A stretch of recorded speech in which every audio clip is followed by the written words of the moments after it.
Bonjour et bienvenue sur Easily Bourse. En cette fin d'année 2023, je vous propose ma sélection d'entreprises américaines en 2 épisodes. Il s'agit dans cette vidéo de vous donner une sélection de 2 sociétés par secteur d'activité sur lesquelles vous pourrez investir via votre compte titre ordinaire. Dans mon cas, j'ai fait le choix d'investir via Trade Republic, dont vous trouverez le lien en description. Dans ce premier épisode, j'aborde 6 secteurs d'activité, dont les secteurs de l'énergie, de la consommation courante, des utilities, de la finance, des matériaux et enfin de la santé. Juste avant de commencer, si jamais tu n'es pas encore abonné et que tu apprécies mon travail et mes vidéos, alors n'hésite pas, c'est totalement gratuit et c'est le meilleur soutien que tu peux m'apporter. Sans plus attendre, commençons par le secteur de l'énergie. Le secteur de l'énergie représente des entreprises qui produisent, distribuent et fournissent du pétrole, du gaz et de l'électricité dans le monde entier. On retrouve également les entreprises qui sont impliquées dans les énergies renouvelables. Ce secteur boursier connaît un fort développement ces dernières années et il est régulièrement influencé par les dernières réglementations et avancées technologiques. Dans ce secteur, j'ai fait le choix tout d'abord de la société Enphase Energy qui conçoit, développe, fabrique et vend des solutions d'énergie domestique pour l'industrie solaire, photovoltaïque aux États-Unis et dans le monde. Avec des marges voisines de 20%, une rentabilité supérieure à 50%, un free cash flow confortable et une trésorerie en forte hausse, les fondamentaux du groupe restent particulièrement attrayants et séduisants. Pour information, je ne suis pas actionnaire de cette entreprise. La deuxième société de ce secteur, c'est ConocoPhillips, qui est une entreprise spécialisée dans l'exploration et la production de pétrole et de gaz. C'est l'une des plus grandes sociétés indépendantes d'exploration et de production au monde, avec des opérations dans plus de 17 pays et un portefeuille diversifié d'actifs de haute qualité. Ses résultats financiers ont été très solides et ont même atteint des records cette année. L'entreprise affiche de belles marges, une rentabilité supérieure à 20%, un free cash flow confortable et une dette assez faible. Toutefois, je ne suis pas actionnaire de cette entreprise. Pour ce secteur, vous avez également comme alternative les sociétés Cameco, spécialisées dans l'uranium, et Occidental Petroleum, une pétrolière. Enchaînons maintenant sur le secteur de la consommation courante avec 2 géants très connus. Le secteur des biens de consommation représente l'ensemble des entreprises qui exercent dans la production et la distribution de produits de consommation du quotidien. On y retrouve notamment les boissons, les aliments et le tabac. La performance de ces entreprises dépend des cycles de consommation, de la concurrence et des préférences des consommateurs. Ce secteur est généralement synonyme de marge assez faible. La première entreprise que j'ai choisie pour ce secteur, c'est Procter & Gamble. C'est une entreprise qui propose une large gamme de produits dans les secteurs des soins personnels, des produits ménagers et des soins de santé. C'est l'une des entreprises de biens de consommation les plus importantes au monde, avec un modèle économique stable et la réputation de développer des produits innovants. L'entreprise est aussi appréciée des investisseurs car elle verse un dividende croissant depuis plus de 65 ans. Ses produits sont des biens de consommation de base, essentiels pour les consommateurs, et avec une rentabilité supérieure à 30%, des marges supérieures à 20%, un faible endettement et un free cash flow énorme, le groupe est incontournable dans ce secteur et d'une stabilité remarquable. C'est d'ailleurs pour cela que j'ai actuellement cette société en portefeuille. La seconde société de ce secteur, c'est Pepsi, qui opère comme une entreprise de produits alimentaires et de boissons dans le monde entier. C'est une multinationale de l'agroalimentaire qui vend aussi bien des sodas, des chips que des snacks, bref, toutes les cochonneries que l'on aime consommer. L'entreprise mondialement connue pour ses sodas est d'une constante rassurante, avec une rentabilité de plus de 50%, des marges de 15%, des free cash flow très confortables et un endettement complètement gérable. Pepsi est pour moi un investissement très intéressant dans ce secteur, devant son rival Coca-Cola.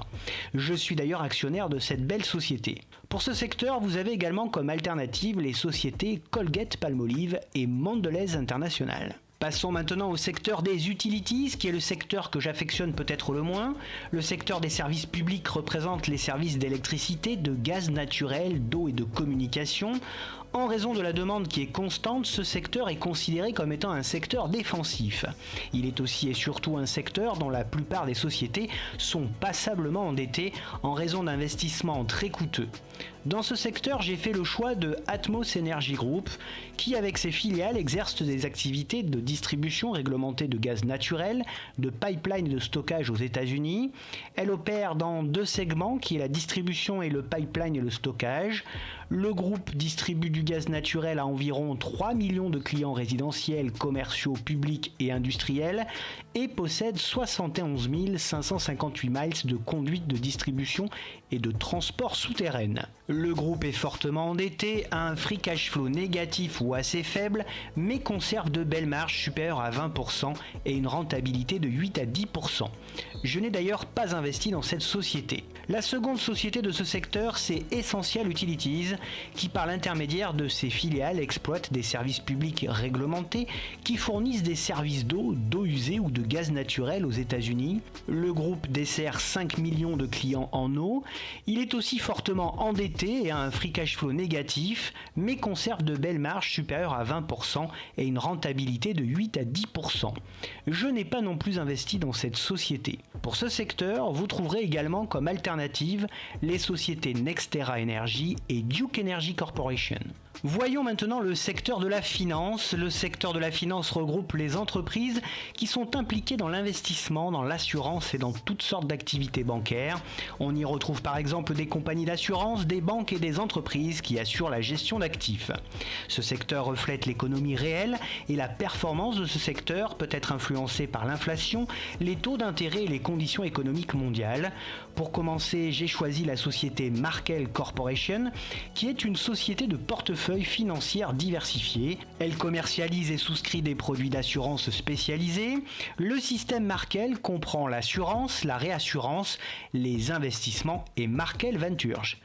Appelé le mini Berkshire Hathaway, le groupe possède des fondamentaux très intéressants, avec une rentabilité de 8 à 9%, des marges avoisinant les 13 à 15%, un free cash flow attendu en forte hausse et un endettement croissant mais raisonnable. La société mérite un petit coup d'œil. Je n'ai pas encore investi dans cette société, mais j'y pense sérieusement. La seconde société de ce secteur que j'ai choisie n'est autre que Visa.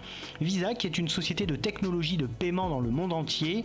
La société facilite les paiements numériques entre les consommateurs, les commerçants, les institutions financières, les entreprises, les partenaires stratégiques et les entités gouvernementales. Ce poids lourd de l'industrie du paiement a tout simplement des fondamentaux à faire pâlir l'ensemble du secteur, avec un endettement quasi inexistant, un free cash flow considérable, une rentabilité de plus de 46% et des marges dépassant les 60%. Il ne m'a pas fallu longtemps avant de me décider d'investir dessus. Pour ce secteur, vous avez également comme alternative les sociétés Mastercard, très proches de Visa, et Berkshire Hathaway. Voyons maintenant ensemble le secteur des matériaux. Le secteur des matériaux regroupe des entreprises qui sont impliquées dans les matériaux de construction, dans les produits chimiques, dans les métaux ainsi que dans les emballages. Les entreprises de ce secteur fabriquent du ciment, du verre, du bois et des matériaux isolants par exemple. Parmi mes préférés, il y a Air Products. L'entreprise fournit des gaz atmosphériques, des gaz industriels et spéciaux, des équipements et des services dans le monde entier.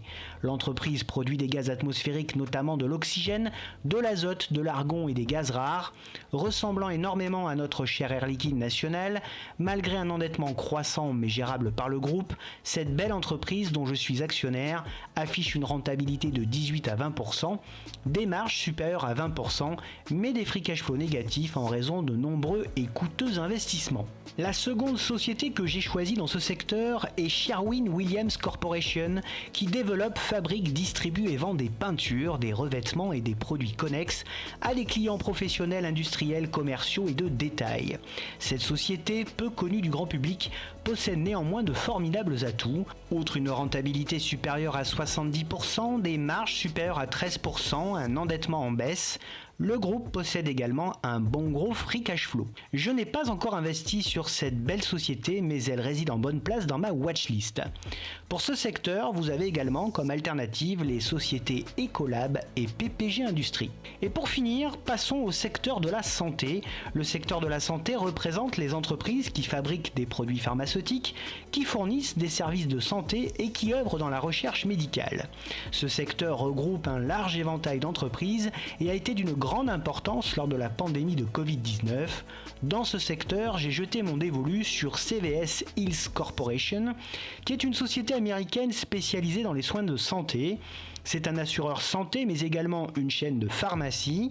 Les bénéfices de CVS Health en tant que leader dans son domaine devraient croître d'environ 5% par an au cours des 5 prochaines années. Malgré un endettement élevé mais demeurant gérable, la société offre une rentabilité supérieure à 15%, des marges assez faibles mais conformes au secteur, mais en revanche un énorme free cash flow. Cette société figure en bonne place dans mon portefeuille. La seconde société de ce secteur que je choisis est United Health Group.